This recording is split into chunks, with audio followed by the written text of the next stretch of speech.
이른바 산업부 블랙리스트 수사와 경찰의 백현동 특혜 의혹 관련 성남시청 압수수색에 대해서 더불어민주당은 검찰의 기획 보복 수사라고 주장했습니다. 국민의힘은 민주당의 주장에 호들갑을 떤다며 맹비난했습니다. 윤석열 정부가 경제 정책 방향으로 법인세 인하와 규제 완화를 제시했습니다.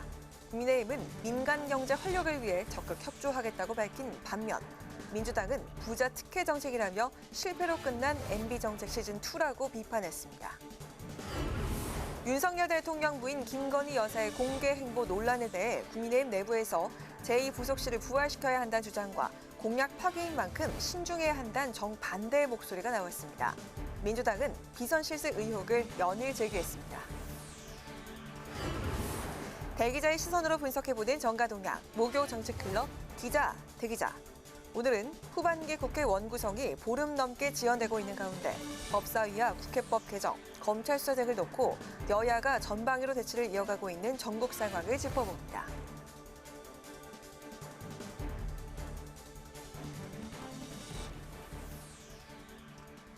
여러분 안녕하십니까? 6월 16일 의정종합뉴스 뉴스엔 시작하겠습니다. 어젯밤 백운규 전 산업부 장관의 구속영장이 기각되면서 정치권의 보복수사 공방이 더 뜨거워졌습니다. 더불어민주당은 철저한 기획수사로 정치 보복이 입증됐다고 비판한 반면 국민의힘은 민주당의 내로남불, 이중잣대라고 반박했습니다. 보도에 박지영 기자입니다. 백운규 전 산업부 장관 구속영장 기각에 더불어민주당은 정치 보복 수사였음이 드러났다며 맹공을 퍼부었습니다. 문재인 정부에 무슨 권력형 비리라도 있었습니까? 아무런 혐의나 증거도 없이 전임 정부와 야당에는 수사의 칼날을 들이미는 것이 바로 윤석열 검찰의 정치 보복 수사입니다. 우상호 비상대책위원장은 박상혁 의원의 소환 조사는 문재인 정부에 대한 보복 수사의 시작이라고 비판한 데 이어 백현동 특혜 의혹과 관련해 성남시청을 압수수색하며 이재명 의원 수사까지 나선 건 철저한 기획 수사라고 주장했습니다.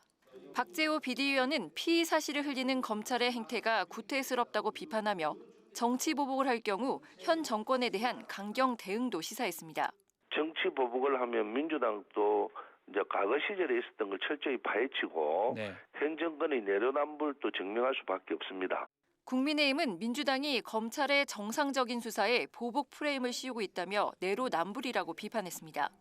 권성동 원내대표는 민주당이 정치 보복을 운운하며 생떼를 부리고 있다고 말했고 문재인 정부가 수사하면 적폐청산이고 윤석열 정부가 수사하면 정치 보복이라고 호들갑을 떱니다. 이쯤 되면 내로남불과 이중잣대, 안면몰수가 민주당의 실질적인 강령이라고 봐도 무방합니다. 이준석 대표는 과거 블랙리스트 사건 수사를 언급하며 구속되지 않았다고 해서 무죄인 건 아니라고 주장했습니다. 실제로 그 죄가 있음 없음의 판단이 아니라는 것을 민주당이 알고 그 알면서 왜 그런지 모르겠습니다. 문재인 정부 시절의 장관의 비위에 대해 한번 겪어본 상황인데 왜 그렇게 생각하는지 모르겠습니다. 여야의 공방은 문재인 정부에서 임명된 한상혁 방송통신위원장의 거취 문제로까지 이어지고 있습니다. 국민의힘은 한 위원장의 농지법 위반 의혹을 근거로 한 위원장의 사퇴를 촉구한 반면 민주당은 방송 장악 음모라고 반발했습니다. 한동훈 법무부 장관은 정치 보복이 아닌 중대한 범죄 수사라는 입장을 밝힌 가운데 문재인 정부 인사와 관련한 검찰 수사가 확대되고 있어 여야의 공방은 당분간 계속될 것으로 전망됩니다. 국회방송 박지영입니다. 고유가의 물가 상승까지 겹치면서 서민 경제가 더욱 어려워졌는데요. 여야가 앞다퉈 민생 경제를 회복시키겠다고 나섰지만 해법은 다릅니다. 국민의힘은 유류세와 법인세를 낮추고 할당관세 품목 확대를 검토하겠다고 밝혔는데 더불어민주당은 법인세 인하에 대해 MB 정책 시즌2라고 비판했습니다. 홍혜진 기자가 보도합니다. 고물가, 저성장의 스태그플레이션 우려가 확산되면서 정치권이 해법 찾기에 분주합니다. 당내 물가 및 민생 안정 특위를 출범시킨 국민의힘은 유류세 인하와 할당관세 품목 확대 방안을 추진하기로 했습니다. 30% 범위 내에서 시행령으로 인하가 가능한 유류세의 경우 휘발유는 37원, 경유는 25원 추가 인하하는 방안을 추진하고 할당관세는 품목과 쿼터를 늘리는 방안을 정부와 논의하겠다고 말했습니다.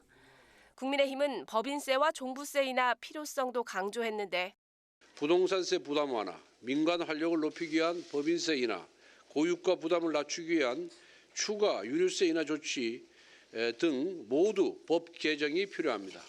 다수당인 민주당의 협조가 없다면 개혁 입법은 차질을 빚을 수밖에 없습니다.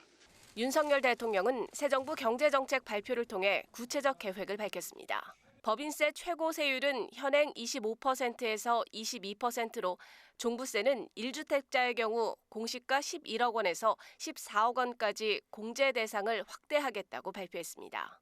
하지만 민주당은 법인세나 보유세 인하에 대해 엉뚱한 처방이라고 비판했습니다. 재벌과 대기업에 편향된 MB 정책 시즌2에 불과하다는 겁니다. 경제적 위기 상황에서 정부 여당이 꺼내든 첫 처방은 규제 완화와 법인세 인하 대책입니다. 인기 없이 흘러간 유행가를 또 틀기 시작한 것입니다. 민주당은 또 법인세 인하로 세수가 줄면 서민과 취약계층을 위한 재원은 어떻게 마련할 것이냐고 지적했습니다. 정부 여당은 문재인 정부 경제정책을 이전으로 되돌리겠다는 방침인데 입법이 필요한 경우 다수당인 민주당의 협조가 필요해 국회 문턱을 넘기 쉽지 않을 수 있다는 전망이 나옵니다. 국회 방송 홍혜진입니다. 윤석열 대통령 부인 김건희 여사의 공식 행보를 둘러싼 논란이 커지면서 제2부속실 부활이 수면 위로 떠올랐습니다. 여당 내에서는 대선 공약을 파기해선 안 된다면서도 제2부속실 부활 목소리가 커지고 있고 야당은 비선 의혹까지 제기하며 윤석열 대통령의 조치를 거듭 촉구했습니다. 임채원 기자의 보도입니다. 김건희 여사의 행보가 연일 노출되면서 김 여사의 공적 활동을 지원할 제2부속실 설치 여부가 정치권 이슈로 떠올랐습니다. 앞서 윤석열 대통령은 대선 후보 시절 영부인 지위를 관행화시키는 것은 옳지 않다며 제2부속실 폐지를 공약했는데 최근 코바나 컨텐츠 직원 채용, 지인 동행 같은 논란에 민주당뿐 아니라 국민의힘 내부에서도 김 여사 행보를 관리할 조직이 필요하다는 주장이 제기됐습니다. 개인적인 혹은 주변 지인들에 의존하기보다는 대통령실 차원의 체계적인 지원이 뒷받침되도록 하는 것이 불필요한 논란을 빨리 대선 과정에서 있었던 일은 사과하고 제2부속실 만들어서 제대로 서포트하는 게 맞다고 생각합니다. 하지만 국민의힘 지도부는 공약 파기에 대한 우려가 큽니다. 제2부속실 없이도 김 여사의 공적 활동을 지원할 수 있다고 보고 있는데 다만 김 여사의 행보가 지인 등을 통해 알려지는 상황은 문제라고 인식하고 해결책 논의에 들어갔습니다. 계속 이 반복되는 그러니까 특정인이 자꾸 사진을 유출해가지고 또는 입수해가지고 제일 먼저 공개하고 언론이나 또 이제 공적 조직은 또 정보가 늦은 이런 상황들 문제가 있다 이런 생각입니다. 예. 더불어민주당은 조용히 대통령을 내조하겠다던 김 여사에게 비선 실세가 있는 것 아니냐며 공세도 이어갔습니다.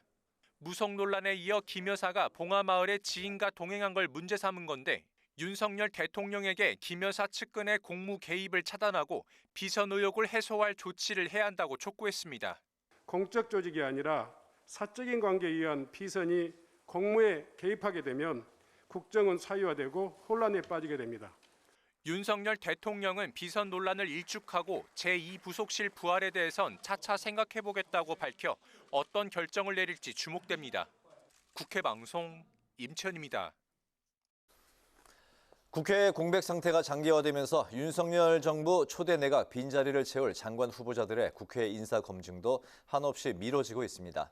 이에 더불어민주당이 오늘 별도의 TF를 구성해 박순애 사회부총리 겸 교육부 장관 후보자와 김승희 보건복지부 장관 후보자를 자체 검증했는데요.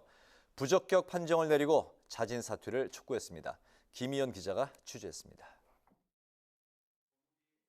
국회가 정상화될 때까지 손 놓고 있을 수만은 없다며 더불어민주당이 TF를 구성해 자체 인사검증에 나섰습니다. 최근 청문회를 건너뛰고 임명된 김창기 국세청장 임명 사태를 만들지 않고 청문회 패싱에 따른 민주당의 검증 책임론도 피하기 위한 방안으로 해석됩니다. 윤석열 정부 초대 내각 남은 두 자리는 박순애 교육부 장관 후보자와 김승희 보건복지부 장관 후보자가 대상이었는데 부적격 의견들이 쏟아졌습니다. 박순애 사회부총리 겸 교육부 장관 후보자의 부적합도는 무려 63.9%에 달합니다. 제자 논문 가로채기 의혹 등 제기되는 사안마다 공직 후보자로서 도저히 용인될 수 없는 사유만 넘쳐납니다. 정치자금 테크란 신조어를 만들어낸 김승희 보건복지부 장관 후보자 역시 마찬가지입니다. 신현영 대변인은 브리핑을 통해 두 후보자 모두 청문회를 할 필요가 없을 정도로 심각한 의혹이 여럿 제기되고 있다며 윤석열 정부 인사검증 시스템을 비판하고 지명 철회 또는 자진 사퇴를 촉구했습니다. 이렇게 반쪽짜리 검증이 실시되는 등 국회 공백 사태가 2주 넘게 지속되고 있지만 여야의 원구성 협상은 여전히 지지부진한 상황입니다. 국민의힘은 의장단 선출과 원구성을 동시에 하자고 주장했고 민주당은 의장단이라도 우선 선출해 국회를 정상화하자는 입장을 고수했습니다. 그 얼마나 국려지책으로 보입니까? 원구성 협상해서 상임위 활동 시작하면 자연스럽게 해결되는 문제를 갖고 말도 안 되는 법사위원장을 차지하겠다고 우기면서 그런 꼼수를 부리는 걸 보니까 웃음밖에 나오지 않습니다. 특히 여야가 국회의장 선출만이라도 바로 합의하면 법규에 따라 인사청문특위를 구성해서 후보자들의 조속한 청문회가 가능합니다. 국민의힘의 책임 있는 답변을 다시 촉구드립니다. 이런 가운데 더불어민주당 내에서 법사위 양보론이 불거졌습니다. 이원욱 의원은 자신의 SNS에 원구성도 못한 유령 국회라며 여야를 비판하고 한 발씩만 양보해서 협상을 빨리 마무리 지으라고 주장했는데 민주당은 법사위원장 자리를 양보하고 국민의힘은 체계자구 심사권 등 법사위의 권한을 축소하자는 민주당의 제안을 받아들이라는 것으로 풀이됩니다. 국회방송 김희연입니다. 정치권은 각 당별로 당권 주도권 경쟁이 치열합니다. 국민의힘에서는 이준석 대표와 안철수 의원이 최고위원 추천 문제를 놓고 연일 대립각을 세우고 있고 계파 갈등에 휩싸인 더불어민주당은 결국 당 원로들이 나서서 통합을 주문하며 자제를 촉구했습니다. 김동희 기자입니다. 국민의당 목 최고위원 인사를 두고 이준석 대표와 안철수 의원의 신경전이 연일 계속되자 권성동 원내대표가 중재에 나섰습니다. 권 원내대표가 안 의원의 최고위원 추천 인원을 2명에서 1명으로 줄이는 방안으로 설득에 나서기로 한 겁니다. 안 의원 요청대로 2명을 임명하면 국민의힘 최고위원 정수 9명을 초과해 당헌 당규 개정 절차를 거쳐야 한다는 게 명분입니다. 안철수 대표와 대화를 해서 1명으로 양해를 해줄 수 있는지 그 부분을 요청하기 위해서 2명을 고수하시겠다 그런다면은 어쨌든 안철수 전 대표가 추천한 사람들을 수용해야 되는 것이 아니냐 하는 것이 제 개인적인 의견이고. 안 의원이 추천한 인사는 국민의힘 정점식 의원과 김윤 전 국민의당 서울시 당위원장. 하지만 정 의원은 국민의힘 소속이고 김 전 위원장은 과거 국민의힘을 강도 높게 비판해온 인물이라는 점에서 이준석 대표가 재고를 요청하면서 둘의 갈등은 불거졌습니다. 안 의원이 애초 합당 조건이었던 국민의당 목 2명 추천을 양보할 수 없다는 입장을 고수하며 불쾌감마저 드러내고 있는 상황이라 권 원내대표의 중재가 성공할지 주목됩니다. 대선과 지선 패배 이후 계파 갈등이 확산한 민주당은 원로들 상임고문단이 모여 당 혁신 방안을 논의했습니다. 원로들은 민주당이 계파 정치 때문에 지선과 대선에서 거듭 패배했다며 당의 단합과 통합을 주문했습니다.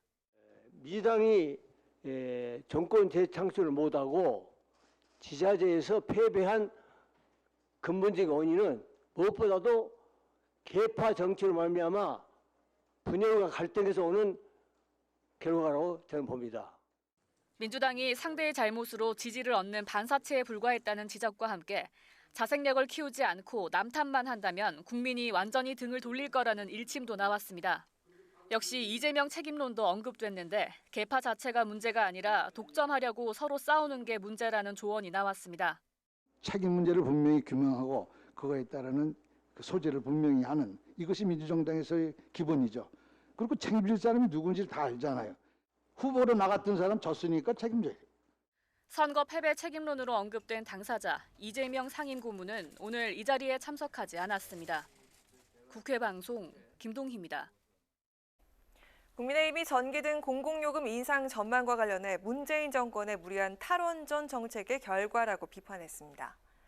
권성동 원내대표는 오늘 최고위원 회의에서 공공요금 인상 자제를 정부에 요청했지만 현재로선 인상이 불가피한 상황이라며 이같이 밝혔습니다. 권 원내대표는 이어 탈원전은 문재인 대통령이 하고 뒷수습은 정부가 하고 있다며 민주당 역시 지난 정권 정책 실패로 인해 물가 상승에 책임을 느껴야 한다고 지적했습니다. 더불어민주당 맹성규 의원이 국회 예산심의권 강화를 위한 국회법 개정안을 대표 발의했습니다.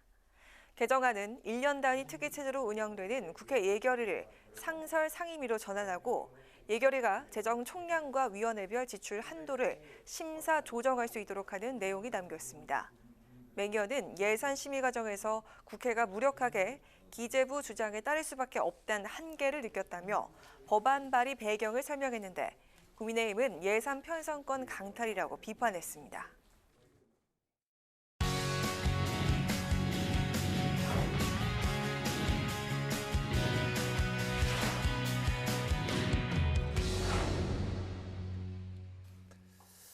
네, 오늘 이슈 분석 태윤영 기자와 함께합니다. 태윤영 기자, 어서 오세요. 안녕하세요. 네.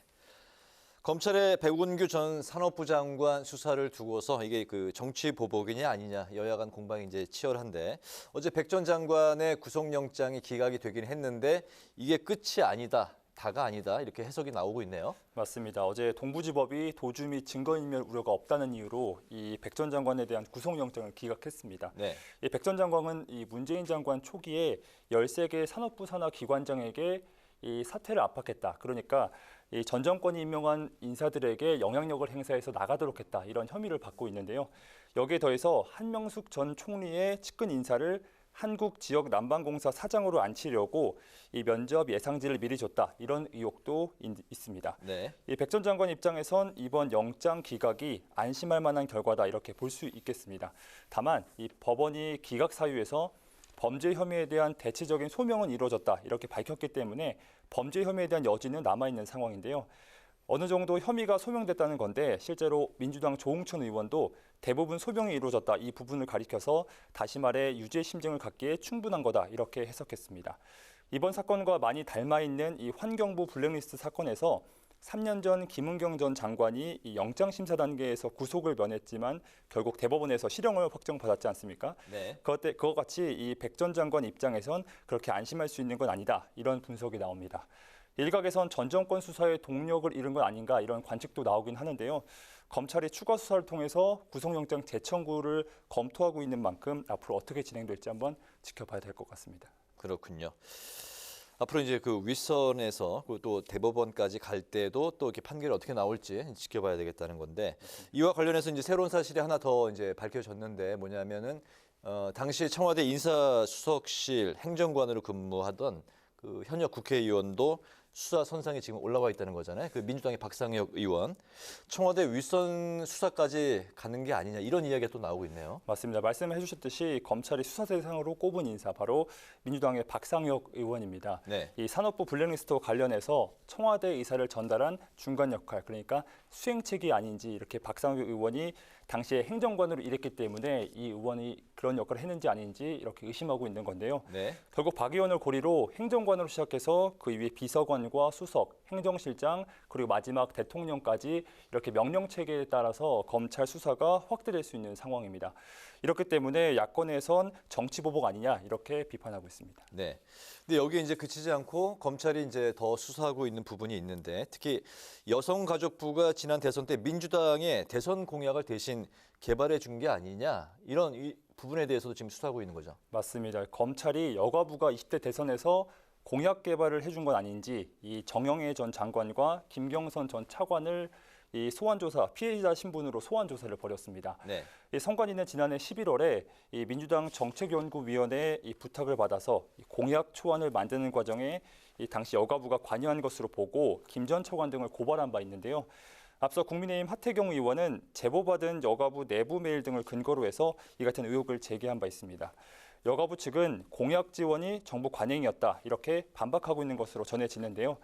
이 검찰이 여가부 외에 다른 부처들도 공약 관련 자료 제출을 요구받은 적 없는지 회신해달라 이런 공문을 보낸 걸로 알려졌어요. 그렇기 때문에 검찰이 전 정권에 대한 수사를 전방위적으로 확대하는 거 아니냐 이런 전망도 나오고 있습니다. 네.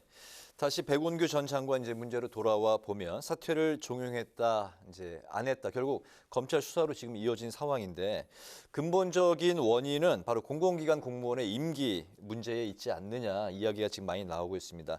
바로 정권이 바뀔 때마다 계속 반복되고 있는 문제인데 이걸 제도적으로 해결할 방법이 없을까 지금 여러 가지 이야기들이 많이 나오고 있네요. 맞습니다. 전 정부 인사에 대한 사퇴 압박 논란이 검찰 수사로까지 이어지면서 정치 보복이냐 아니냐 이렇게 정치 공방으로도 확산되고 있는 모양인데요. 네. 이 대통령의 임기와 공공기관장의 임기가 서로 달라서 생기는 문제입니다.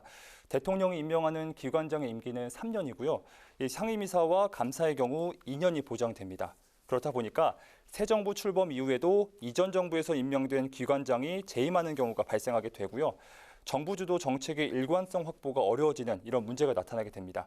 그래서 무리해서 사퇴 종용, 압박 이런 논란으로까지 번지고 있는 건데요.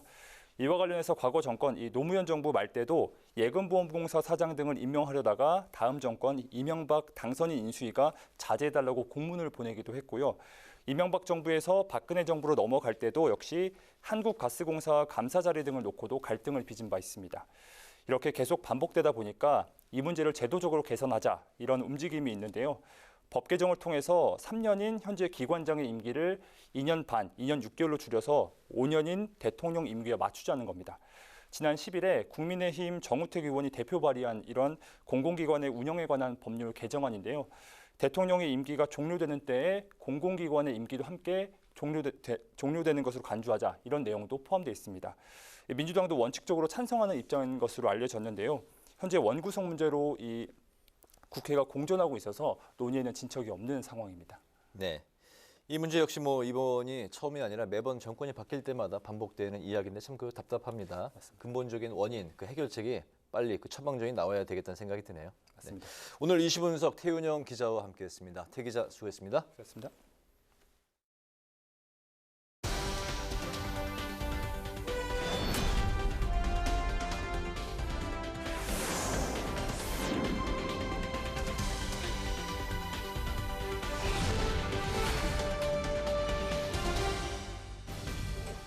강아랑의 정치톡 시간입니다. 6월 16일 사람들의 시선을 끈 정치 뉴스 만나보시죠. 오늘의 첫 번째 정치톡은 우리도 국민의힘처럼입니다. 최근 더불어민주당 안팎에선 연이은 선거 패배에 대한 원인 분석과 함께 반성과 자성의 목소리가 쏟아지고 있습니다. 그리고 강성 지지층에 휘둘리는 상황에 대한 우려와 극복 필요성도 거론되고 있는데요. 당내 대표적인 친문계로 꼽히는 김종민 의원이 상대당인 국민의힘 사례를 언급하면서 강성 지지층 문제를 제기해서 눈길을 끌었습니다. 국민의힘 태극기 부대 혹은 강성 유튜버들 이런 어떤 공론장에서 책임지지 않는 그런 목소리들이 있어요. 그런 목소리들과 딱 선을 긋는 거 국민의힘이 잘한 게 별로 없는데 그거 하나 사실 잘해가지고 여기까지 온 겁니다. 그러니까 개딸이든 정딸이든 언어폭력, 좌표찍기, 색깔론 이런 배제와 타도의 행동과 행태를 보이는 이런 행위들하고는 싸워야죠. 이런 것들은 우리 당에서 뿌리를 뽑아야 국민들이 민주당을 신뢰할 수 있겠다고 봐요. 국민의힘이 잘한 건 태극기 부대와 선을 그은 것이다. 김종민 의원이 이렇게 분석을 하면서 민주당 역시 국민 신뢰를 회복하기 위해선 이른바 개딸로 불리는 강성 지지층과 거리를 둬야 한다고 강조했습니다. 생각이 다르다고 적대하고 배척하고 증오하는 건 민주주의가 아니란 겁니다. 김 의원의 발언이 전해지자 인터넷 커뮤니티를 중심으로 강성 지지층의 비판과 반발이 쏟아졌습니다.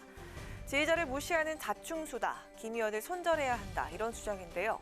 하지만 김종민 의원은 그동안 우리 당대표들이나 정치 지도자들이 단호한 말을 하지 못한 게 문제였다고 지적을 하면서 지선 패배 이후 당내 의원들의 토론 등을 보면 공감대가 형성되고 있어서 이번엔 책임 있게 대처를 할 것 같다는 전망을 내놓기도 했습니다. 김 의원의 언급처럼 국민의힘 역시 태극기 부대로 대변되는 강성 지지층에 의존하던 때가 있었죠. 2019년 당시 자유한국당 황교안 대표가 태극기 부대와 함께 장외 투쟁에 나서기도 했는데요. 그 결과 21대 총선 참패로 이어졌고 이후 중도 외연 확장에 나서면서 대선과 지방선거에선 태극기 부대와 결별순을 밟았습니다. 이러한 국민의힘 사례를 교훈 삼아서 우리도 강성 지지층과 손절에 나서야 한다는 민주당 내 목소리, 과연 실효성 있는 행동과 대안으로 이어질 수 있을까요? 자, 이어서 오늘의 두 번째 정치톡은 국민의힘도 정치 팬덤입니다. 국민의힘이 태극기 부대와는 결별했지만 최근 새로운 정치 팬덤이 부상하는 모습인데요. 바로 헌정 사상 최초의 영선이자 30대 당대표인 이준석 대표를 적극 지지하는 청년 지지층입니다. 국민의힘 내부에선 이들을 민주당 문바에 빗대서 준바라고 부르고 있다는데요. 최근 이준석 대표가 정진석 의원이나 배현진 최고위원 등 당내 의원들과 갈등이 불거지자 이들이 이 대표 옹호 활동에 적극적으로 나서면서 존재감을 과시하고 있습니다. 해당 정치인에게 항의성 문자 폭탄을 보내거나 온라인 커뮤니티 게시판에 인신공격성 비판글을 올리는 식입니다. 배현진 최고위원은 불특정 다수가 접근 가능한 SNS 계정뿐만 아니라 개인 휴대전화로도 항의 문자가 이어졌다면서 이 대표 지지자들에게서 받은 문자 메시지를 공개하기도 했습니다. 이 대표 역시 오늘 지도부 회의에서 배 최고위원과 눈도 마주치지 않는 모습을 보여서 불편한 심경을 드러냈다는 분석인데요. 배 최고위원은 이 대표 팬덤을 거론하면서 다시 한번 자제를 당부했습니다. 공교롭게도 어제 저의 문자 관련해서 보도도 좀 있었는데요. 일부 몇 분의 극단적인 지지층들이 저희 당문화에 건전한 어떤 나아감에 있어서 오해를 사지 않도록 여러분께서도 더욱 따뜻한 시선으로 건전하게 저희를 지켜봐 주시면 좋겠습니다. 이처럼 이준석 대표와 각을 세웠다가 온라인을 중심으로 낭패를 당한 정치인은 배현진 의원이나 정진석 의원뿐만이 아닙니다. 이 대표와 관계가 껄끄러운 것으로 알려진 국민의힘 조수진 최고위원과 안철수 의원도 온라인 커뮤니티 비판글과 문자 폭탄에 시달리고 있는 것으로 알려졌습니다. 반대로 친이준석 성향의 정치인에겐 응원과 격려의 문자가 이어지고 있다는데요. 김용태 청년 최고위원은 종종 이 대표를 지켜달라 문자를 받는다고 밝히기도 했습니다. 국민의힘 안팎에선 이 대표 팬덤의 이 같은 행보에 우려를 나타내기도 합니다. 앞으로 자기 정치를 하겠다고 선언한 이준석 대표, 목소리를 키워가는 팬덤이 독이 될지 득이 될지는 좀 더 지켜봐야겠습니다.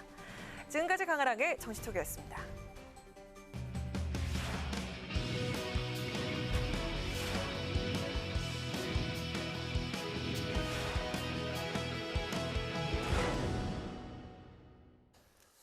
네, 정치권 동향을 대기자의 시선으로 짚어보는 목요 정치클럽 기자 대기자 시간입니다.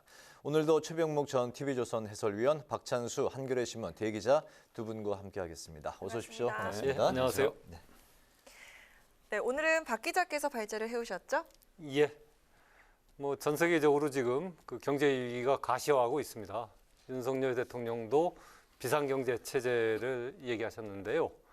근데 북한이 방사포 쏘는 거는 공개하지 않고 부부동반 영화 관람하는 게 비상체제냐라는 얘기도 있습니다. 어쨌든 이런 비상시국에 국회가 여야 대립 때문에 지금 원구성도 못하고 있어서 많은 비판을 받고 있거든요. 그래서 네. 오늘은 국회 원구성의 쟁점과 전망 짚어보겠습니다. 알겠습니다. 말씀하신 대로 경제가 지금 무척 안 좋습니다. 전 세계적으로 그런 상황이고 우리나라도 지금 예외가 아닌데 최근 고물가 또 주식시장 폭락 환율 상승 등 아주 어려운 상황인데 이런 상황에서 후반기 국회가 보름 넘게 공전, 휴업 상태입니다. 여야 협상의 이제 최대 복병으로 꼽히는 게 바로 법사위원장 자리 문제인데요. 민주당에서는 법사위의 권한을 좀 축소를 하면 법사위원장을 국민의힘에 돌려줄 수 있다 이런 이야기를 하고 있는데 합의가 잘 안 되고 있습니다. 그 이유 한번 들어보겠습니다. 일단 그 책임을 따지면은 민주당 책임이 어쨌든 조금 더 크다고 볼 수 있고요. 왜냐하면 지난해 7월에 여야가 합의를 했거든요. 네. 법사위원장을 다음 원구성 때는 당시 야당인 국민의힘에 주고 그 대신 법사위 권한을 축소하자 그래갖고 체계작구 심사권을 일단 축소하는 쪽으로 합의를 했고 그런 방향으로 지난해 국회법 개정이 이루어졌습니다. 네. 그렇다면 이번에는 당연히 법사위원장은 국민의힘에 가는 게 맞는데요. 지금 민주당은 법사위 권한을 더 축소하는 게 맞다라고 이제 주장하고 있으니까요. 체계자구 심사권 폐지 혹은 개정 그렇죠. 예. 플러스 또 있습니까? 아니요, 그거죠. 바로 그러니까 체계자구 심사권을 축소했는데 네. 그걸 더 축소하자라고 지금 민주당 더 네. 축소하자고 민주당은 주장하고 있는 거거든요. 네. 근데 사실 민주당 주장이 전혀 엉뚱한 건 아니고요. 그러니까 법사위가 체계자구 심사권을 갖고 어떤 국회 상원 역할을 하는 게 맞느냐라는 그 문제 제기는 기본적으로 옳고, 또 미국 의회 같은 경우를 보면 미국 의회는 상임위에서 네. 그 법안을 만들면은 법사위라는 게 따로 없거든요. 그러니까 사실 우리나라 국회도 원칙적으로는 체계작구 심사권이라는 게 각 상임위에서 만든 법안이 이게 진짜 법률로서 맞는지, 혹시 위헌 소지는 없는지라는 것을 가리는 것이라면은 사실은 제 생각에는 국회 차원에서 뭐 법률지원단 같은 걸 만들어 갖고 네. 각 상임위에서 만든 법률이 진짜 그 문제가 없는지 아니면 위헌 소지가 없는지만 따지면 되는 거거든요. 그걸 네. 법사위가 갖고, 즉 법사위 각 국회의원들이 갖고 있다 보니까 이게 자꾸 정치적 싸움의 대상이 되는 건데, 그렇다면은 일단 이번에 그 법사위원장은 약속대로 국민의힘에 주고, 네. 그리고 어쨌든 법사위의 어떤 그 체계작구 심사권을 폐지하는 쪽으로 좀 가는 게 맞지 않나는 생각을 합니다. 그런 쪽으로 좀 이렇게 합의를 해갖고 빨리 국회문을 여는 게 필요하다라는 게 제 생각입니다. 국힘은 체계작구 심사권을 폐지하는 건 아예 뭐 없애자는 거 아니냐, 같은 이야기 아니에요. 그런 또 주장이잖아요. 없애는 대신에 다른 식으로 이제 법률의 위헌이라든가 문제점들을 거를 수 있는 네. 방안을 여야가 마련하면 되겠죠. 이게 자꾸 국회의원들의 손에 주니까 이 체계작구 심사권을 갖고서 법안이 통과되는 것은 막냐 아니냐 갖고서 계속 정치적인 쟁점이 되는 거거든요. 네. 그러니까 이것 자체는 정치적 쟁점이 될 이유가 하나도 없는 거죠. 원래대로 따지면. 체계작구 심사권을 폐지하면서까지 국힘이 받아들일 수가 있을까요? 아니 지금 국민의힘이 사실은 그 버티고 있는 이유 중에 하나는 네. 이 부분에 관해서 작년에 합의를 했었기 때문에 아마 버티면 민주당이 좀 곤경에 처할 것이다. 뭐 이런 계산이 저는 있을 거라고 봐요. 네. 그런데 의외로 법사위원장 문제가 그렇게 아직까지는 큰 쟁점은 되지 않고 있어요. 그러니까 이것 때문에 뭐 여론의 흐름이 바뀐다든가 지금 이런 게 없거든요. 네. 이렇게 따지면 우리 한번 이런 거 생각해봐요. 국회가 잘 운영이 되지 않으면 그거에 대한 궁극적인 책임은 여당한테 있습니다. 물론 지금 국회의 사실상 여당은 민주당이죠. 그렇지만 일반 유권자들 입장에서 본다면 여하튼 정권 교체가 돼서 국민의힘이 여당이 됐잖아요. 네. 그러면 국회 의석이 많든 적든 간에 이 궁극적인 책임은 전 여당이 져야 된다 이렇게 보고요. 네. 그렇다면 여당이 이 상태를 여론이 자기들한테 호의적으로 올 때를 기다릴 일이 아니고 적극적으로 어떤 방식으로든 해결하려는 노력이 있어야 된다고 저는 보거든요. 그게 뭐 체계작구 심사권을 더 축소하든지 폐지하든지 뭐 이런 것도 하나의 방편이 될 수 있고 또 뭐 다른 아이디어가 있을 수도 있어요. 여하튼 이 해결의 주도권은 국민의힘이 져야 한다. 자꾸 그 작년에 뭐 약속을 민주당이 깼다 뭐 이거 가지고서 어떻게 민주당을 곤경에 몰아넣으려고 할 게 아니고 네. 책임 있게 주도적으로 해결하는 모습을 보여야 한다 이렇게 생각합니다. 네. 네, 또 여야가 대치하고 있는 또 다른 부분은요. 정부 시행력을 국회가 통제할 수 있는 국회법 개정안을 놓고 또 대치하고 있는 그런 상황입니다.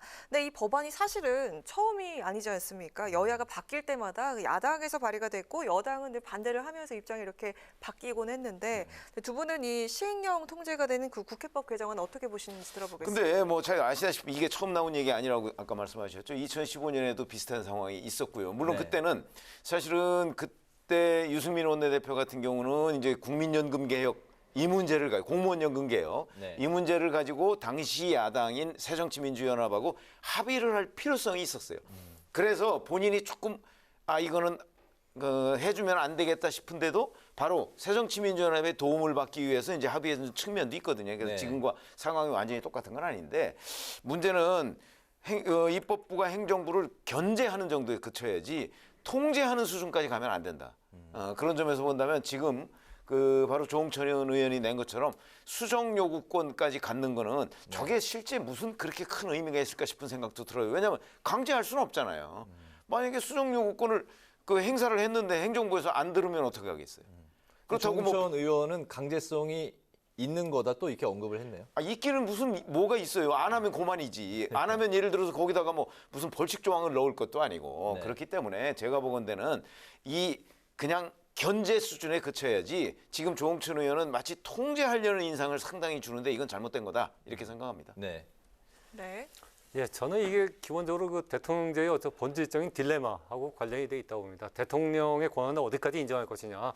어쨌든 의회는 대통령을 견제할 권한이 있죠. 하지만 그 견제의 범위를 어디까지 할 것이냐는 문제가 있는 거거든요. 그러니까 비슷한 논란이 미국에도 있습니다. 미국에는 시행령 문제가 아니고 대통령이 행정명령권을 갖고 있습니다. 즉 이그제큐티브 오더라고 그래갖고 대통령이 행정명령권을 발동해갖고 뭔가를 할 수 있거든요. 대표적인 게 2017년 트럼프 대통령이 어떤 행정명령을 발동하냐면 이슬람 국가에서 오는 모든 그 입국자들의 비자 발급을 중지해버립니다. 이건 사실은 미국 헌법에도 위헌적인 요소가 있는 거죠. 테러 혐의가 명백하게 있으면야 물론 비자 발급을 거부할 수 있지만은 모든 입국자들 비자 발급 거부하는 건 이건 문제가 돼갖고 미국 내에서 굉장히 큰 논란이 됐습니다. 이게 결국 그 법원까지 가갖고 법원에서 이건 위헌이다. 미국 수정헌법 위배다 해갖고서 그게 철회가 됐는데 그 몇 개월 동안은 어쨌든 이 대통령의 행정명령으로 이슬람권에서 나오는 국민들이 미국에 아무도 입국을 못했습니다. 그런 경우가 있는 거거든요. 과연 이처럼 그 입법부의 어떤 대통령 견제가 어디까지 되느냐 하는 건 기본적으로 대통령제의 본질적인 딜레마와 관련이 있기 때문에 이 부분은 사실은 뭐가 옳다 그러다보다는 합리적으로 이렇게 대화와 타협으로서 풀어나가야 한다. 특히 어쨌든 그 대통령제에서는 대통령에게 권한을 준 거니까요. 그거를 의회가 그 시행령을 완전히 통제하겠다라고 하는 것들은 사실은 어떻게 보면 대통령의 권한을 상당히 침해하고 삼권 분립을 좀 넘어설 소지가 분명히 있는 건 맞습니다. 만약 그런 갈등이 일어난다면 그 갈등을 조정하는 것은 사실은 입법부가 갖기보다는 오히려 사법부에게 준다거나 하는 형식으로 타결을 해 나가는 게 삼권 분립 원칙에 좀 맞지 않을까라는 생각을 합니다. 네네. 근데 그 전재수 의원이 어제 국회 방송 한 프로그램에 녹화에서 그 언급을 한 부분은 이 부분이 조응천 의원의 발의로 지금 올라와 있긴 하지만 민주당의 그 공식적인 당론은 아니다. 또 그렇게 언급을 하더군요. 그거는 어떤 민주당 의원들도 그렇게 했을 경우에 시행령을 국회가 통제해야겠다라고 그런 권한을 갖겠다고 했을 때 그게 어쨌든 너무 입법권이 행정권을 너무 침해하는 게 아니냐라는 그런 어떤 내부 비판이 민주당 내에서도 나올 수밖에 없어요. 왜냐하면 정권이란 건 뭐 꼭 국민의힘만 지금 갖고 있는 게 아니라 5년 뒤에 또 민주당 가질 수 있는 거거든요. 마찬가지의 딜레마가 서로 갖게 되는 거죠. 네네. 여야 신경전이 지금 그 예산 문제로도 이제 옮겨붙고 있는데 또 이거 역시도 국회법 이제 개정입니다. 민주당이 예결위를 상임위로 전환하고 예산 심의 방식을 강화하자. 예산 편성 단계부터 국회가 공동 작업을 하자. 뭐 이런 내용을 지금 추진 중인데요. 예결위 그 상설화, 상임위 이런 역시 처음 나오는 이야기가 아닌데 그동안 안 됐었던 그 현실화되지 않았었던 이유가 뭐라고 보시고 이번에는 이게 가능할지 두 분 어떻게 생각하십니까? 그 예결위 상설화 공약이 처음 나온 게 제 기억으로는 1997년 대선 때예요. 그때 김대중 당시 후보가 자기가 당선되면 국회 예결위 상설화하겠다라는 공약을 내걸었거든요. 그때부터 시작하면 벌써 20년이 되는 공약이죠. 근데 이게 왜 안 됐냐 하면은 정권을 잡은 입장에서는 어쨌든 예산 편성권을 국회와 쉐어하고 싶지 않은 겁니다. 모든 정권이. 그러니까 야당일 때는 당연히 국회로 갖고 와서 같이 쉐어하자고 하지만 일단 정권을 잡으면은 그거를 그 국회로 갖고 와서 야당과 쉐어하기가 쉽지 않은 그런 측면이 있는 거거든요. 근데 문제는 뭐냐 하면 사실 그럼 지금 예산 편성권이 정치 권력에 있냐? 저는 그렇게 보지 않습니다. 오히려 관료에게 있는 거죠. 지금 기재부가 갖고 있는 거 아닙니까? 저는 오히려 이걸 좀 고치는 게 필요하다고 봅니다. 즉 예산 편성 권한을 지금 기재부가 갖고 있는 권한을 전 대통령실로 갖고 와서 대통령실이 직접 예산 편성을 하고 그리고 의회의 어떤 그 예산 심의권도 훨씬 더 강화시키는 쪽으로 가야 되는 게 맞는 게 아니냐. 지금은 사실은 기재부가 갖고 있다 보니까 어떤 문제가 생기냐면 가령 이번에 코로나 자영업자들에 대한 어떤 재정 지원을 하는 데서도 문재인 정권 때는 5조 원도 이거 어렵다고 했다가 윤석열 정부로 바뀌니까 50조까지도 이렇게 늘려갖고서 지금 코로나 지원을 한 거거든요. 이렇게 예산이 이렇게 들쭉날쭉하는 것을 기재부밖에는 모르는 거거든요. 이거는 오히려 문제가 있는 거죠. 이 관료가 갖고 있는 예산 편성 권한을 대통령실과 의회가 서로 이렇게 강화하면서 나눠가는 것들이 훨씬 더 현실적이고 국민에겐 도움이 되는 게 아닌가라는 생각을 합니다. 근데 만약에 그걸 대통령실로 옮길 때는 지금 말씀하신 그런 문제점들이 더 커질 가능성이 높아요. 그래요? 아무래도 기재부보다는 대통령실이 훨씬 더 정치적 고려를 많이 할 거란 말이죠. 네. 그래서 아마 대통령실로 가져갈 경우에 이제 대통령실의 비대화 문제도 나올 것이지만 예산 편성권이 너무나 정치적으로 휘둘릴 것이다 하는 우려가 있어요. 그래서 차라리 지금 기재부라고 해도 사실 대통령실의 통제를 받지 않습니까? 그러니까 오히려 그게 날 수도 있고 네. 또 지금 이제 예결위 상설화 얘기 옛날부터 나왔습니다만은 저는 그 안 되는 상당한 이유 중에 하나가 바로 국회의원들의 그 일종의 예결위원이 되고자 하는 욕망. 왜냐하면 잘 아시다시피 예결위 되면요 자기 지역구에 뭐 하나라도 가져올 수가 있습니다. 네. 그렇죠. 이거를 상설화하면 그 사람이 2년 동안 계속해서 그 예결위원을 하는 거잖아요. 그렇게 되면 그 예결위에서 배제된 사람들, 이 사람들은 그걸 못합니다. 네. 그러니까 자기의 이익과 관련이 되어 있다는 얘기죠. 그래서 많은 의원들이 좀 나눠가면서 1년씩 하자. 저는 그런 이유가 실질적으로 더 크다고 생각을 합니다. 그렇기 때문에 예결위 상설화를 막는 거는 국회의원들의 그 지역구 예산 욕심 이런 것들이 저는 상당히 작용하고 있다고 보기 때문에 그 욕심을 버리면 예결위 상설화 충분히 되죠. 버릴 수가 있을까요? 못 버리죠. 저는 못 버린다고 봅니다. 그리고 기본적으로는 사실은 예산 편성 단계부터 국회가 참여하자 이러면 이건 완전 정치 예산됩니다. 그렇기 때문에 지금처럼 오히려 기재부가 만들고 그리고 만드는 당시에는 대통령실이나 이런 데서 관여해가면서 그거 너무 정치화된 예산이 안 되도록 노력을 하고 또 국회에 와서도 그걸 적절하게 이렇게 통제할 수 있는 권한이 좋은 거지. 오히려 이걸 국회의원들이나 뭐 아니면 대통령실 자체로 맡기면 지금보다 이 편성권 자체가 너무나 그 정치적 요소가 많이 가미돼서 지금보다 훨씬 더 문제가 많아질 것이다 이렇게 생각합니다. 네, 이렇게 네. 근데 제가 이제 한마디 더 붙이면 그 정치의 요소가 많아진다. 좀 그럴 수 있죠. 근데 정치의 요소가 많아진다는 얘기는 그만큼 국민의 요구에 또 귀를 기울인다는 얘기가 되는 거거든요. 국민의 요구와는 달리 가령 지금 그 예결위원 했던 의원들 얘기 들어보면은 그 기재부에서 넘어온 예산이 딱 이중 예산으로 넘어온다는 거 아닙니까? 다 그 얘기예요. 그러니까 기재부가 딱 국회에 이렇게 던져주는 예산이 있고 그 던져주는 예산을 통과시키기 위해서 내부적으로 또 예산을 갖고 있는 겁니다. 이 예산 갖고서 이거를 뒤에서 나눠주는 거거든요. 국회의원들한테. 예결위원들한테 나눠줘갖고 자기들이 원래 목적했던 예산을 통과시키는 거거든요. 이런 식의 이중 예산은 과연 국민 입장에서는 굉장히 그 불합리하고 국민의 이익과는 배치가 되는 거죠. 그러니까 이런 것들을 하나로 하려면은 뭐 다 양쪽의 일장이단이 있지만은 기본적으로 국회 예산 심사 권한을 지금보다는 더 강화시키는 거, 상설화시키는 게 국민 입장에서는 훨씬 이익이 될 거라고 저는 생각합니다. 네, 오늘 저희가 이렇게 이야기하는 논제들이 쌓이고 대치 전국이 이어지는 동안에 그 공백이 길어지면서 인사청문회가 또 올스톱이 된 게 또 문제입니다. 김창기 국세청장은 청문회를 거치지 않고 임명이 됐습니다. 그리고 박순애 교육부 장관 후보자, 김승희 보건복지부 장관 후보자, 인사청문 기한이 이번 주 18일 그리고 19일로 다가왔는데요. 국회 공전이 좀 장기화가 될 경우에 두 후보가 청문회 없이 임명될 가능성 있다고 보십니까? 뭐 현재로서는 뭐 당장 18일, 19일 날 끝나는 게 아니고요. 18일, 19일 날 끝나면 이제 대통령이 한 번 더 이렇게 인사청문 요구서를 보낼 수가 있거든요. 그럼 열흘의 기간이 더 늘어나니까 아마 그때까지는 더 갈 겁니다. 그러니까 6월 말까지는 시한이 있고요. 저는 그래서 인사청문회 없이 임명이 곧바로 강행된다기보다는 결국 지금 인사청문회가 열리지 못하는 이유는 사실은 그 원구성과 인사청문회를 민주당이 그 연계해 갖고 잡고 있기 때문에 그런 거거든요. 그러니까 원구성 문제만 풀리면은 사실은 인사청문회는 그냥 일사천리로 진행될 수 있기 때문에 아직 뭐 인사청문회가 없이 곧바로 강행이 된다라고 보기는 시간적 여유가 좀 있다. 만약에 원구성이 그때까지도 지지부진하면 그러면 이제 그렇게 될 수가 있겠지만은 강행 처리할 가능성이 있다. 근데 원구성 자체는 뭐 저는 뭐 이것도 그렇게 오래 끌 수 있을까? 지금 경제 위기도 심화되고 그러는데 여론의 비판이 심하지 않습니까? 조만간 그럼 여야가 해결이 될 거라고 보십니까? 저는 뭐 충분히 해결될 수 있다고 봅니다. 글쎄 뭐 지금 상황에서는 사실 섣불리 예측하기는 어렵죠. 근데 이제 윤석열 대통령이 이런 얘기는 했어요. 자, 국회 원구성이 안 됐기 때문에 저 김창기 국세청장은 저렇게 임명을 했지만 거긴 뭐 워낙 시급한 뭐 문제들이 있어서 그러나 다른 두 장관 후보자의 경우에는 조금 기다릴 뜻을 비췄거든요. 그렇게 되니까 지금 18, 19일 날 끝난다고 할지라도 한 번 더 재송부 요청하고 아마 이래서 약간의 이 여론을 좀 유리하게 끌고 가려고는 할 텐데 지금 현재 대치 국면으로 보면 그렇게 쉽게 며칠 내로 이게 해결될 것 같지도 않아요.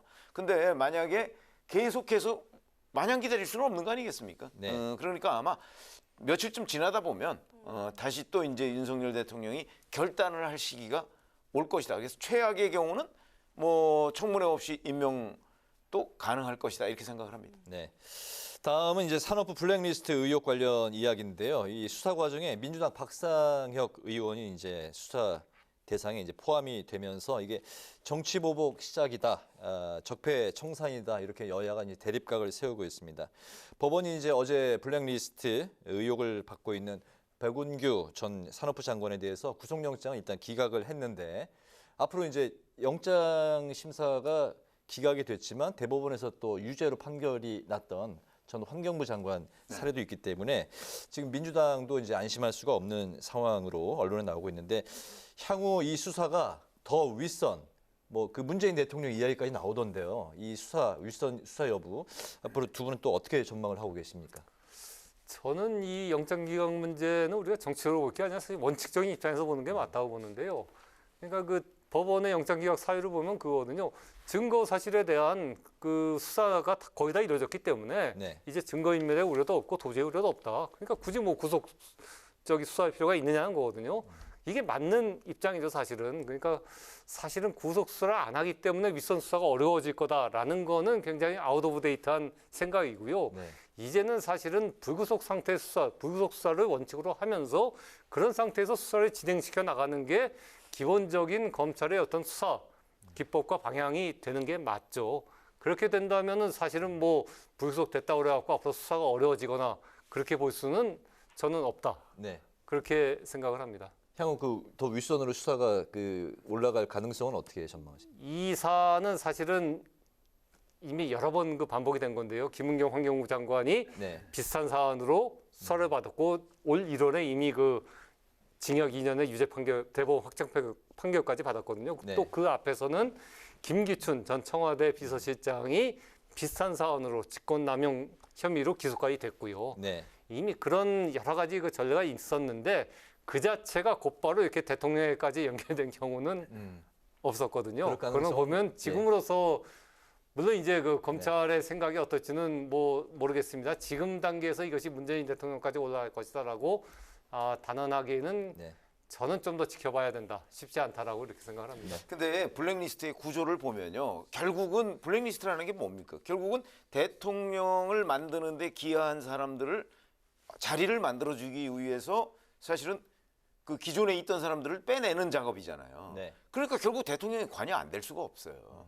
그러나 이제 그거를 실질 구조는 그렇게 돼 있는데 그러면 누군가가 저 대통령 때문에 그랬습니다라고 진술을 해주느냐 이게 문제가 되는 거죠. 그런 점에서 본다면 지금 박상혁 의원이 이제 그 관련 자료를 전달한 혐의를 받고 있는데 만약에 박상혁 의원이 가서 검찰에 가서 사실은 나는 그냥 심부름만 했습니다. 누가 시켰습니다라고 하면 수사가 거기까지 가겠죠. 그리고 그 사람도 또 불렀더니 뭐 난 누가 시켰습니다라고 하면 수사가 거기까지 가는 거예요. 근데 그 사람들이 거기에서 그냥 함구를 해버리면 우리 왜 흔히 꼬리 자르기라고 하잖아요. 그렇게 되면 그 선에서 그냥 끝나게 되는 거거든요. 그러니까 박상혁 의원이 앞으로 검찰에 그 소환이 돼서 자, 이 문제를 본인이 어떻게 심부름하게 됐는가 아니면 본인이 뭐 판단해서 뭘 어떻게 하게 됐는가 이 진술 여부에 따라서 윗선 수사가 결정이 될 것이다. 이렇게 봅니다. 진술을 더 지켜봐야 된다는 말씀인데요. 윤석열 정부가 문재인 정부에서 임명을 했던 전현희 국민권익위원장 또 한상혁 방통위원장 등을 현 정권 국무회의에 참석을 이제 못하게 하면서 민주당에서 또 심하게 반발을 하고 있습니다. 정치 보복이 아니냐 또 관련 이야기가 또 나오고 있는데 그렇기 때문에 매번 정권이 바뀔 때마다 이게 반복되고 있는 이런 문제가 수사가 아니라 제도 개선으로 풀어야 되는 거 아니냐 이렇게 이야기가 나오고 있습니다. 두 분의 말씀 또 들어볼까요? 예, 뭐 저는 이게 제도 개선은 어떻게 할지 모르겠습니다. 어쨌든 여야가 큰 틀에서 정치적 합의를 이루는 게 필요하다. 사실 이건 전형적인 내로남불이거든요. 여든 야든 똑같습니다. 자기가 정권을 잡으면은 물러나라고 그랬다가 다시 야당이 되면 왜 물러나라고 하냐라고 하는 거거든요. 그 점에서 양쪽의 의견이 사실 일리가 있습니다. 정권이 바뀌면 어쨌든 임명직들은 같이 물러나는 게 도리가 아니냐라는 얘기도 일리가 있는 거고 또 임기가 보장돼 있는데 그럼 임기를 보장해줘야지 그걸 물러나라고 하는 건 정치적인 탄압 아니냐라는 얘기도 일리가 있기 때문에 이건 어쨌든 야외가 큰 틀에서 정치적 합의해갖고 우리가 정치적 관행으로서 어느 쪽이 옳다 그러다보다는 어느 하나의 방향으로서 정치적 관행으로서 이렇게 만들어가는 게 중요하다. 그렇지 않으면 계속 내로남불의 어떤 악순환에서 벗어나지 못할 것이다. 그렇게 봅니다. 이 두 분은 본인들이 숙고할 문제인 건가요? 지금 상황에서 숙고할 문제가 아니죠. 왜냐하면 법적으로 임기가 한상혁 방통위원장도 그렇고 네. 그리고 전현희 국민권익위원장도 그렇고 이게 임기가 보장된 자리거든요. 네. 그 임기를 보장하는 게 맞다라고 법에 규정돼 있는데 현재로서는 보장해줘야 된다. 보장해 주는 게 맞는 거죠. 그게 법적인 맞는 국무위원도 말이죠. 참석을 시켜야 된다. 그렇죠, 당연하죠. 근데 그거를 중간에 물러나라고 그런다? 이건 정치적인 어떤 탄압으로밖에 볼 수가 없죠. 네. 저는 뭐 기본적으로 양심의 문제라고 생각을 합니다. 무슨 얘기냐면 문재인 대통령이 아무리 임기가 보장됐다고 할지라도 예를 들어서 검찰총장이나 뭐 이런 사람들처럼 그 어떤 정치적 중립성 같은 것이 필요하다고 해서 보장된 임기는 아니거든요. 그냥 편의 이상 보장된 거라고 저는 보고요. 그렇게 되면 당연히 문재인 대통령과 국정 철학을 같이 한다고 그동안에 그렇게 내외에 공헌을 해온 사람들이 이제 대통령 임기가 끝났으면 자연스럽게 본인들도 이제는 윤석열 대통령과는 국정 철학이 다르잖아요. 그렇게 되면 사표를 내고 나가는 것이 맞다 이렇게 생각하고요. 근데 그렇게 안 하지 않습니까? 그렇기 때문에 저는 과거에도 계속해서 이걸 제도적으로 만들어야 된다. 뭐 미국식 여권제점처럼 그러니까 이른바 낙하산 문제는 그런 거는 정치적으로 깔끔하게 그 임기와 함께 저는 마무리를 해야 된다고 주장을 해왔었기 때문에 그러나 지금 현재 그렇게 이루어지지가 않고 있잖아요. 그래서 현재까지는 뭐 어쩔 수가 없죠. 제도가 그렇게 보장이 안 돼 있으니까. 그러나 지금도 저는 양심껏 염치를 지켜가면서 사실은 본인들이 판단을 할 문제다 이렇게 생각합니다. 네. 자, 이제 마지막으로 두 분의 한 줄 논평 듣고 마무리하도록 하겠습니다. 최 의원님부터 들어볼까요? 지금 제가 말씀드렸듯이 바로 이런 걸 이제 낙하산이라고 흔히 얘기하지 않습니까? 네. 이런 낙하산 문제는 사실은 지금 제도적으로 해결하기에는 시간이 너무 많이 걸려요. 그러니까 적어도 큰 틀에서 여야가 합의를 해서 좀 처리했으면 좋겠다. 자꾸 내로남불에 또 그다음에 지금 백운규 전 산자부 장관 문제를 비롯해서 이렇게 해서 항상 수사 문제로 해결할 일이 아니다라는 네. 관점에서 정치적 낙하산은 정치적으로 해결해야 이걸 한 줄 논평으로 하겠습니다. 네. 네. 뭐 저도 이제 비슷한 주제인데요. 그러니까 직권남용이 그 법률적으로 사법적으로 이렇게 책에 그 선례를 남기기 시작한 게 박근혜 국정농단 사건 때부터입니다. 그러니까 김기춘 당시 그 청와대 비서실장이 문화체육부 1급 공무원 6명의 사표를 받은 거거든요. 그것 때문에 직권남용 혐의로 기소가 됩니다. 그게 네. 이제 첫 사례고요. 그리고 두 번째로는 대표적으로 이제 문재인 정부의 김은경 환경부 장관이 환경부 산하단체장들을 물러나게 하고 거기에 이제 특정인을 이렇게 심으려고 했던 게 또 법률적인 판단을 받습니다. 이제 이번에 백운규 사건 또 그리고 그 한상혁 그 방통위원장이라든가 전현희 국민권익위원장에 물러나고 하는 거는 다시 이제 세 번째 사례가 되는 건데요. 이게 이렇게 직접 강제로 물러나게 하면은 나중에 다시 이제 직권남용 혐의로 그 당시 물러나고 한 사람 또는 그렇게 지시한 전달한 사람들은 직권남용 혐의로 다시 검찰 수사를 받게 될 겁니다. 이렇게 자꾸 반복되는데 이렇게 반복되는 건 이제 끊어야 되는 거죠. 네. 즉 직권남용 역사는 반복된다를 저는 오늘 한 줄 논평으로 하겠습니다. 네. 네. 오늘 목요 정치클럽 기자 대기자 시간에서는 법사위 문제, 또 국회법 개정, 검찰 수사 등을 놓고 벌어지고 있는 여야 대치 정국에 대해서 살펴봤습니다. 지금까지 최병묵 전 TV조선 해설위원, 박찬수 한겨레신문 대기자 두 분과 함께했습니다. 오늘도 말씀 잘 들었습니다. 감사합니다. 고맙습니다. 내일은 다시 30도 안팎의 한낮더위가 찾아오겠습니다. 내일 서울의 한낮 기온이 29도까지 오르면서 오늘보다 3도 정도 높겠습니다. 또 내일 늦은 오후부터 밤까지 중부와 경북 내륙에 요란한 소나기 소식이 있으니까요. 우산을 챙기시는 게 좋겠습니다. 네, 오늘 뉴스에는 여기서 마치겠습니다. 시청해주신 여러분 고맙습니다.